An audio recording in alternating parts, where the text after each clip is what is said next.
Pensacola, Florida. Please keep it going for the very funny Olivia Searcy.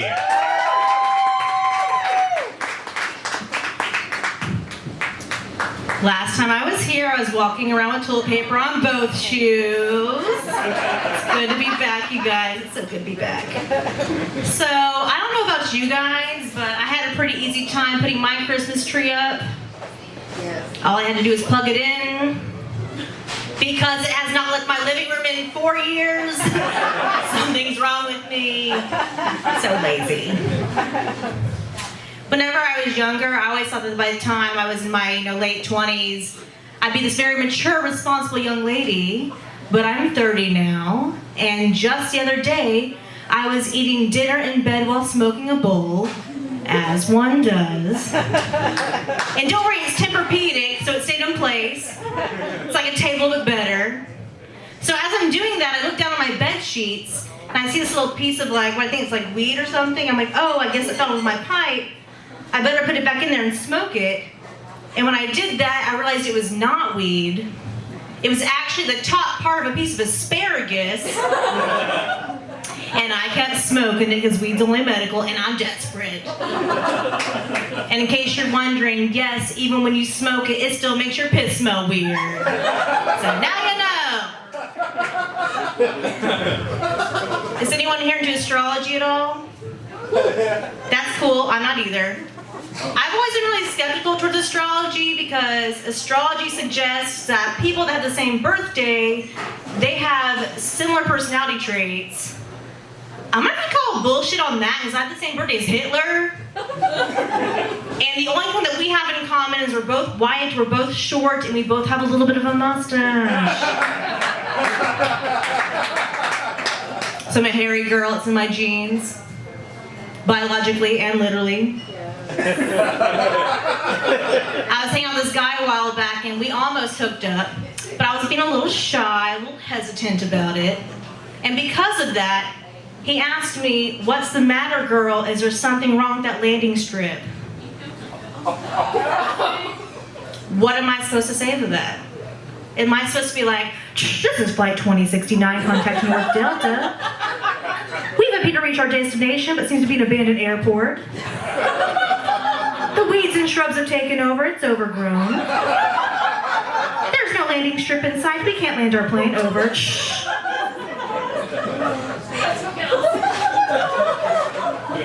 So, anytime that I do shave my pubes, which as you know now is not that often, but anytime that I do, I feel like it's a lot like a child making macaroni art for their parents. It's just like, here you go, I worked really hard on it. It still looks like shit. I hope you like it and hang it on the fridge or whatever. I don't know, it's not that good. Does anyone here watch Game of Thrones at all? That's cool, it's one of my favorite shows. So, Game of Thrones is like very unrealistic for many reasons, because magic and dragons and female leaders. Until now.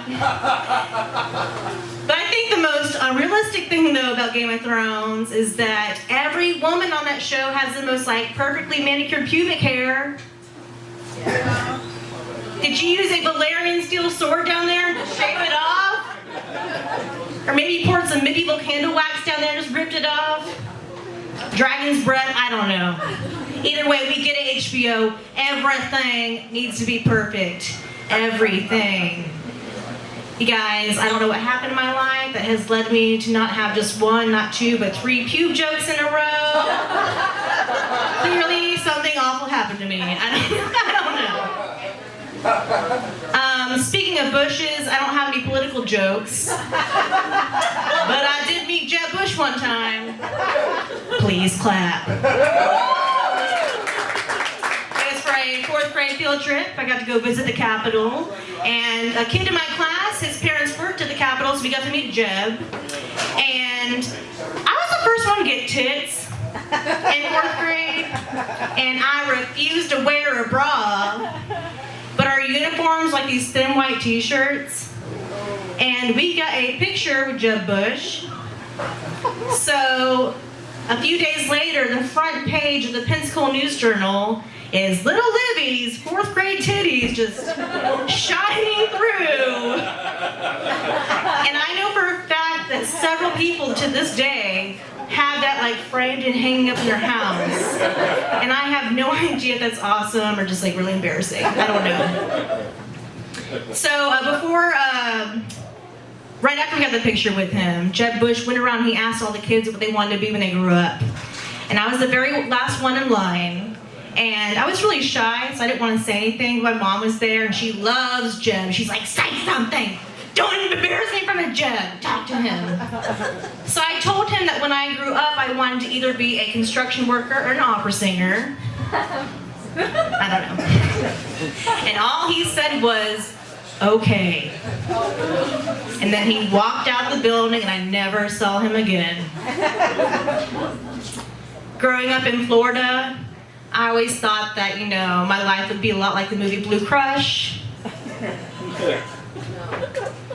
No. I was very, very wrong. Dating an ex-meth head, I'm an alcoholic, I don't serve, I don't look good in a bikini all not like the movie at all. So I have a lot of friends that tan topless, but I'm not, you know, brave in that kind of way, so I've never done that before. So I asked one of my friends that tans topless, I was like, well, hey, how do you keep your nipples from getting sunburned? So that's not a weird question, right? No, not at all. And my friend was like, oh, I just put quarters on top of them.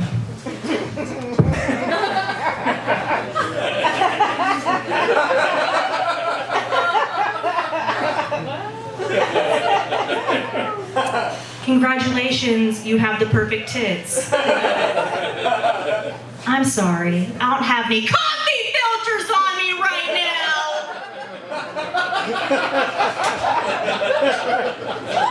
So I guess I can't join you. Maybe if I'm feeling up to it, I'll jump in the Gulf of Mexico and get some sand dollars. But let's be honest, my lazy fat ass isn't gonna do it. It's not gonna happen, you guys. For all the single guys out there, I just want to clarify that my nipples are average for their size. Which is huge and my back hurts all the time. Thank God. I can tell I'm getting older because I finally started using my back massager for the reason it was initially intended to be used. For the example, the other day, I finally used it on my back for once when I got to work instead of using it down there, and I was like, oh my God, I think I like this better. I'm just gonna go back and forth all day. Sorry if I don't answer the phone, I'm very busy for the rest of the year. It's not that long, it's December, it's fine. Speaking of sex toys, I'm pretty good at guessing what everyone's first sex toy was, so let me just look around the room real quick. Neck massager. Body pillow. She's looking away. Extra large Sharpie pen. I think I'm right. It's a gift, you guys, I know. I remember when I bought my first sex toy, it was me and my 2 roommates, and for all 3 of us, it was all of our first times buying one. And you know, it's kind of like, you know, really awkward getting home from a shopping experience like that. Because, you know, we're all walking to like our separate bedrooms with our blackout bags. It's like, well, good night. We're all going straight to bed. What's that buzzing sound? Did the AC just kick on? I don't know. No, what's really happening is it's 3 girls masturbating at the same time. If I get away from each other in different bedrooms. I feel like there's like a sexual term for this, like Bermuda Triangle maybe. I don't know. It's probably been taken already. Everything's been taken already. Comedy's so hard now. Ugh. So I was born and raised Catholic. It's always a good segue. But you know, I've never really been that religious, so my parents let me stop going to church when I was about 13, so here I am just talking about sex toys and pubes way too much. I'm going to hell. However, I was in a Catholic wedding about a year ago as a bridesmaid. And in this wedding, we had the option to do communion. And we all remember what communion is, right? It's where they give you, that shitty styrofoam piece of bread or body of Christ. Sorry, it's been a while. Either way, I think, religious or not, I think we can all agree that it tastes like shit. So I go up to do communion, and when I get up there, my priest is looking at me like, what are you doing here? It's been 15 years. And I'm looking at him like, this is an hour and a half long wedding. I need a snack, okay? Don't judge me, Father John. You got a DUI last year. Stay in your lane. Literally, stay in your lane, sir. I was fat shamed recently for the first time by a random person online just a few weeks ago, and I know. No one said anything, but I know. And he didn't use his real name on social media, so after doing some digging, as we do, I found his ass. And guess what his name is? McKeichel. And he has a son named Tyndall. How are you gonna go make fun of my fat ass when you have a son whose name sounds like an Amish dating app and you sound like some motherfucker that uses it? Also, McKeichel, what are you doing going making fat jokes with comedians? We've been mining this cave for years now. All of ours are better. Bought a bunch of lean cuisines recently because I'm trying to eat healthier. But I ate all 10 of them in one day. I don't think I'm doing it right. I feel like that question in itself, am I doing this right, just sums up my entire life. Because I'm constantly asking myself that with everything that I do. Like anytime I'm trying to, lose weight, put on eyeliner, suck a dick. I'm like, am I doing this right? I really hope so.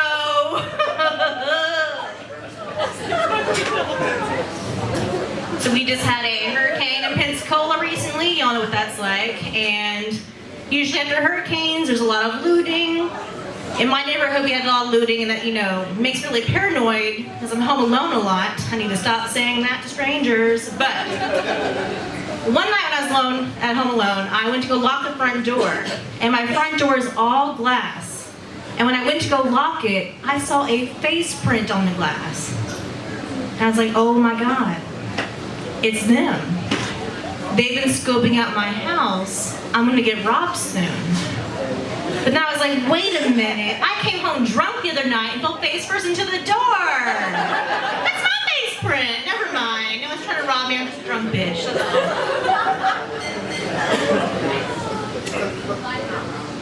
So I usually work nights, so I'm not used to being up early at all. And recently I woke up at like 9 in the morning. That never happens. I know that's really late for some people, but early for me.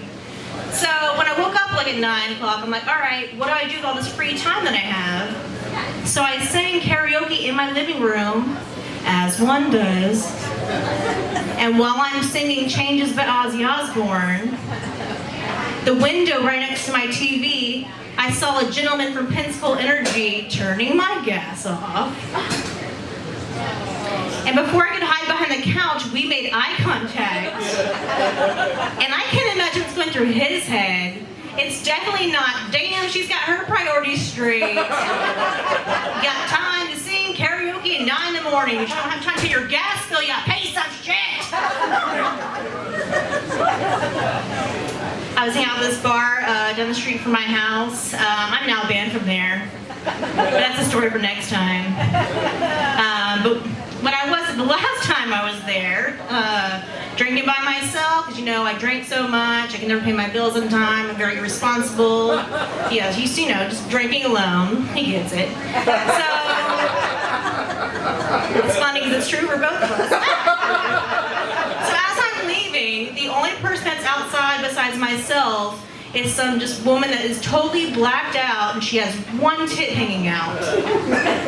And then she squeezes it. And I see a 5-foot stream of breast milk just shoot across 2 cars. I was like, you know what? I'm doing fine. I'm doing just fine. You guys, that's my time. Keep over your host, Jason.